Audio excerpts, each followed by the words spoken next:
Hey YouTubers, it's Charlie. This is going to be my breakdown of the Warcraft footage that they showed at Comic-Con. Just like a lot of the other trailers, they're taking this down hardcore, so I'm going to have to get a little creative with the way that I show footage. But if you've played the game, you've seen the cutscenes, you have kind of an idea. That's like a really primitive version of what the CG is going to look like in this film. Just to be clear, the CG in this movie will be a billion times better than the CG in Warcraft cutscenes, but Blizzard does spend millions and millions of dollars making it look really amazing. So it seems like the events in this film take place between like one of the first big wars between orcs and the humans. The orcs' land is dying, so they want to go through the dark portal to invade Azeroth. Just to make them more sympathetic, the version of Outland that we see in this movie is much closer to what we saw during Burning Crusade. If you've been playing Warlords of Draenor, there's a lot of time travel that gets into, where Outland hasn't gotten to that point yet. But here, just working down the cast list, you'll probably recognize at least some of these names. So there's Lothar, played by Travis Fimmel. He's known as the Lion of Azeroth. He's the commander of the human army. King Rin is played by Dominic Cooper, who you probably recognize as Howard Stark from Agent Carter and from the Iron Man movies. Lady Taria is his wife. She's the Queen of Stormwind. Ben Foster is playing Medivh. His apprentice Khadgar is being played by Ben Shetner. Durotan, who's the leader of the Orcish Horde, is being played by Tony Kebbell. He's actually Doctor Doom in the Fantastic Four movie too. Olgrim is being played by Robert Kaczynski. He was the one they were parading around at Comic-Con. They even brought a full-scale model of his character, like he was standing up here next to it. Garona is a half-human, half-orc slave. She's being played by Paula Patton.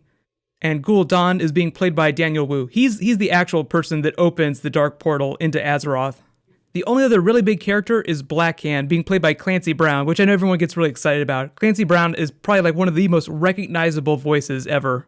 In addition to the footage being shown off, Robert Kaczynski actually told a really funny story about how he lost one of his relationships to a Warcraft addiction. And it should also be noted that Henry Cavill, way back when Man of Steel came out, admitted during the press tour that he missed the call when Zack Snyder was like, congratulations, you're going to be the next Superman. He missed that call because he was in a raid with his guild. So Superman is also a huge Warcraft addict. Most of the Comic-Con footage just focused on the orc side of the story, explaining why it was they wanted to invade Azeroth. Because they needed to, not because they wanted to. If you haven't played the Warcraft game, Outland is just the place that orcs come from, and it's slowly dying. The movie picks up as the orcs are seeking their last resort, finding a new home, and they know about Azeroth. The twist is that in order to open the portal to Azeroth, they have to extract souls from thousands and thousands of slaves. They call them the fuel for the Fel, as in F-E-L. That's basically like a type of magic that derives from demon blood. The orc army travels through the portal, and then we meet the humans when we get to the other side, and they start gearing up for this really big, massive fight. Just like a lot of war movies, they tease, that not every one of the orcs and not every one of the humans believes that the other side is evil. Really, I think the highlight of the footage they showed off was them traveling through the dark portal. If anybody ever played Warcraft 2, like the really, really old school Warcraft 2, that was just one of the coolest things ever. Obviously, World of Warcraft really took that and ran with it. I think the first expansion that allowed you to travel through to Outland was either 2005 or 2006. Original Warcraft was like 2004. It was like, about every 2 years they released an expansion. WoW cutscenes have gotten pretty good in the last couple of years, especially with the last couple of expansions, but the CG in this movie will melt your brain. They were doing this really special thing at Comic-Con just as a way to do something fun. They did a 360-degree video that allowed you to fly over Stormwind. Just imagine Stormwind from the game on acid. Like it was just like taken to the nth degree of detail. They didn't say when they're going to release an official trailer, and then they keep taking down all the rips, so I'd advise you guys against trying to post this, just in case you don't want to get super banned. But the director, Duncan Jones, said that they allotted extra time, like a whole extra year. The movie was going to come out this summer. They pushed it to next summer just so they have an extra year to work on special effects, just to fine-tune the film itself. That's actually a pretty rare thing because this is like $1 billion endeavor for Legendary, so for them to put that off says a lot about how much they care about the film. Just because all this lore flows from the game. I know everyone's asking, what's going to happen with the sequel movie and the movies after that? I mean, obviously, yeah, they're going to turn this into a franchise, so we'll see Warcraft 2, Warcraft 3, however long it continues to be successful.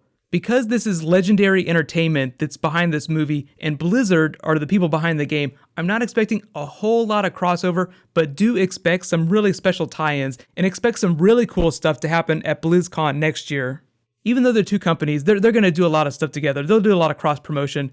They want the tens of millions of people that have played the game to enjoy the movie and vice versa. Like they want the people that go see the movie to check the game out. So let me know what you guys think. I feel, just based on statistics, at least 90% of you have probably played Warcraft at some time in your life, whether it be the MMO or the classic games. It's a lot of fun. I feel like you can go back and play the old games and they still hold up. They're still a ton of fun. Blizzard is getting ready to shut down StarCraft. Like they're releasing the final expansion, the Legacy of the Void, and like that will be it. I'll be interested to see how long we go before someone tries to make a StarCraft movie. Maybe that's what Legendary will do next. Let me know, would you like to see them, just based on what you've seen about this movie, try to make a StarCraft movie? I feel like part of the issue with that is that it would look very similar to Starship Troopers, which is based on a Robert Heinlein book. Either way, it's going to be a lot of fun, and it's actually kind of making me want to play the game again. I've taken like a break for the last couple years from the game. I played up to the point where I got my 13 armor, I got my character like completely geared out. Normally I'm a tank, but I do have a couple DPS characters. And then real life came in and I started making YouTube videos. So as long as I've been making YouTube videos, I have not been playing Warcraft. Although I've just started to play games again, as you guys have seen from my Batman Arkham gameplay.